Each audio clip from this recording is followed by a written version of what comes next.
It was cold, windy, the kind of Sydney morning that made your skin sting just a little. Lucas walked fast, not because he was late yet, but because he couldn't afford to be. He had one chance today, one interview, one job, and maybe one shot to change everything. His shoes were cheap, already soaked from stepping into a puddle. His shirt was freshly ironed, now clinging to his back with sweat and anxiety. He looked up at the sky. "Please don't rain," he whispered. He had been living in Sydney for just over 3 months. Far from home, far from everything familiar, from his mother's voice, from his father's quiet strength, from the language he actually understood. Lucas had come here to learn English, real English, the kind you hear on the street, in job interviews, in everyday life. And today was the test, not the kind with multiple choice, the kind that asks, "Are you ready?" He glanced at his phone. 8:52 a.m. The interview was at 9.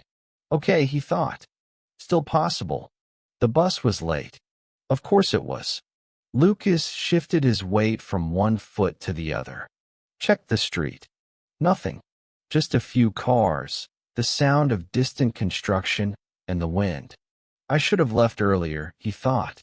He remembered something his dad told him before he left Brazil. If you want to grow, go where you're uncomfortable. Well, this was uncomfortable. The bus finally turned the corner. Come on, come on. It stopped. The doors opened. Lucas stepped in, tapping his card with a shaky hand. Inside, it was warm, but not comforting. He stood, holding the rail, trying to go over interview answers in his head. "My name is Lucas. I am very motivated to work with your company." Too robotic. "Hi, I'm Lucas. I, recently moved to Sydney and I'm passionate about." Too unsure. He shook his head. The bus hit a bump. Lucas stumbled, stepped back, and heard a rip. No. No, no, no. His pants had torn slightly near the pocket. "Are you serious right now?" He laughed quietly. That kind of laugh you make when crying would take too long. He looked out the window. Tall buildings. People walking fast. Coffee shops. Suits. Confidence. Sydney was a different world. A world where everyone seemed to know what they were doing. Everyone except him. The bus stopped. His stop. He got off and started walking fast, almost running now. 3 blocks. 2. 1. He saw the building. Modern. Glass. 10 floors of opportunity. He took a deep breath. Almost there. Then it happened.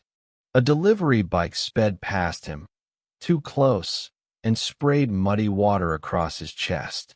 The white shirt, the one he saved for this day, ruined. He froze. A few people turned to look. One woman covered her mouth with a gasp. Lucas didn't move. His heart pounded in his ears. His body wanted to run. Hide. Go home. Disappear. But something else spoke louder. No. Not today.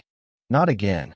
He wiped his shirt with his hands, even though it didn't help. And then, he kept walking. Lucas walked into the building. The lobby was bright, modern, quiet. A receptionist sat behind the desk, typing. A security guard stood near the elevator, arms crossed. Lucas took a breath and approached. The guard looked him up and down. "Are you here for something?" the man asked. Lucas nodded, clearing his throat. "Yes, sir. I have an interview. At 9 o'clock. My name is Lucas."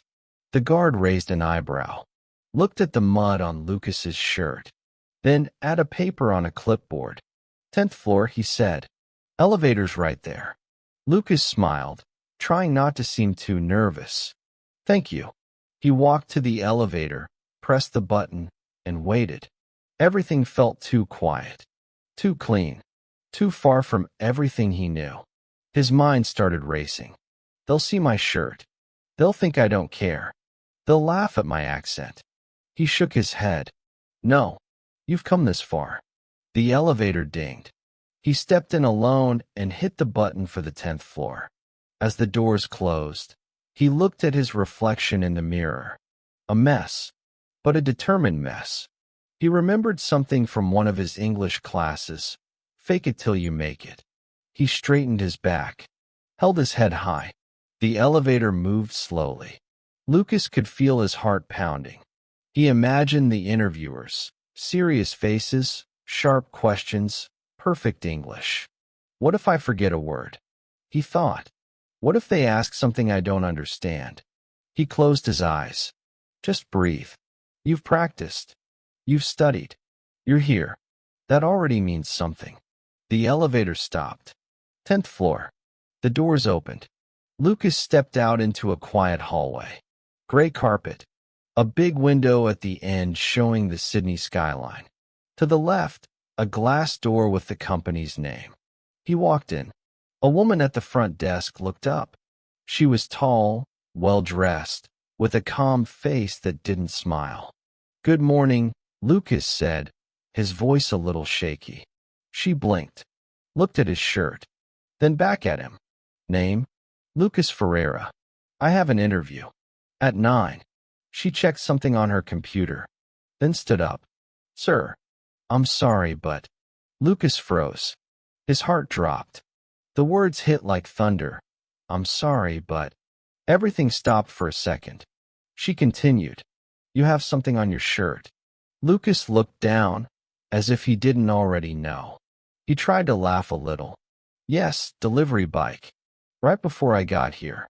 The woman looked at him again. "There's a restroom down the hall to the right. You still have a few minutes." Lucas blinked. "Oh, thank you. Really? Thank you." She nodded, already back at her desk. Lucas walked quickly toward the restroom. His mind was spinning. Inside, he looked at himself again in the mirror. His shirt was still stained. His hair wild. His hands shaking a little. He turned on the water, washed his hands, splashed water on his face. Then he stood, breathing deeply. This wasn't how he imagined it. Not even close. But then he remembered his mom, back in Brazil, working extra hours to help him pay for this dream. His dad, packing his suitcase the night before the flight. His younger sister, whispering, "You're my hero," at the airport. Lucas looked in the mirror again. "This is it," he whispered. "You can do this. You belong here." He took another deep breath, then walked out of the restroom. As he approached the reception again, another man entered from the hallway. Tall, dark suit, confident walk, probably in his 40s.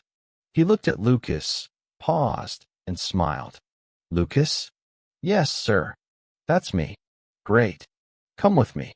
Lucas followed him down the hallway, past glass offices, and people typing away on computers. His shoes made small squeaks on the polished floor. He felt like the whole building could hear his heartbeat. They entered a small meeting room. Bright, clean, 2 chairs, 1 table. The man sat. Lucas followed. And for a moment, silence. Then the man smiled again. "Let's talk." Lucas sat down across from the man. He tried to smile, but his lips felt dry. His fingers pressed against his knees, hidden under the table. "First of all," the man said, "thank you for coming today." Lucas nodded. "Thank you for the opportunity." There was a pause. The man looked at him closely. "You're not from here, are you?" Lucas shook his head, just slightly. "No, I'm from Brazil. I've been living in Sydney for 3 months. Your English is good." Lucas smiled, but only a little. "Thank you. I'm still learning." The man leaned back in his chair. "That's good. We're all learning something." Lucas exhaled through his nose. "That helped. I moved here to improve my English," he said. "To grow. To help my family back home. I want to build something real. Start my life here." The man nodded. He looked at a piece of paper on the table, probably Lucas's resume. "You have experience in customer service?" "Yes. Back in Brazil, I worked in a bookstore. I talk to customers every day. Lucas hesitated, then added, in Portuguese. But now, I try to do the same. Just in English. The man smiled again. That's brave. Language is more than words. It's connection. Lucas looked up. That sentence hit him deep. Exactly, he said. Another pause. The man folded his hands. Lucas, can I be honest with you? Lucas froze a little. Of course. When you walked in, I noticed the shirt. You looked nervous. A little out of place. Lucas lowered his eyes. But, the man continued, you still walked in. Lucas looked at him again. You could have gone home. You could have said not today. But you didn't. Lucas said nothing. He didn't need to. I've interviewed a lot of people, the man said.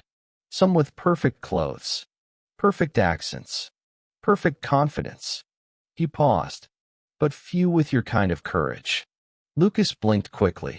His throat felt tight. I just didn't want to give up. The man smiled warmly. I can teach you how to use our systems. I can help you with the language. But I can't teach someone to care. And you clearly do. Lucas didn't know what to say. The man stood and offered his hand. Let's do this. Welcome to the team. Lucas stared for a moment, then stood up quickly and shook his hand. Thank you. Really, I won't disappoint you. I know you won't. They walked back toward the hallway. Everything looked different now, brighter, quieter, almost surreal. As they reached the reception, the woman looked up and gave Lucas a small nod. He smiled back. Outside, the sky had cleared. The wind was softer now. Lucas stepped out of the building and stood on the sidewalk for a moment. He looked up. Buses passed. People hurried by. But Lucas stood still. His phone buzzed. A message from his sister. How did it go? Lucas smiled. Typed back. Got the job. 3 simple words. He put his phone away and started walking.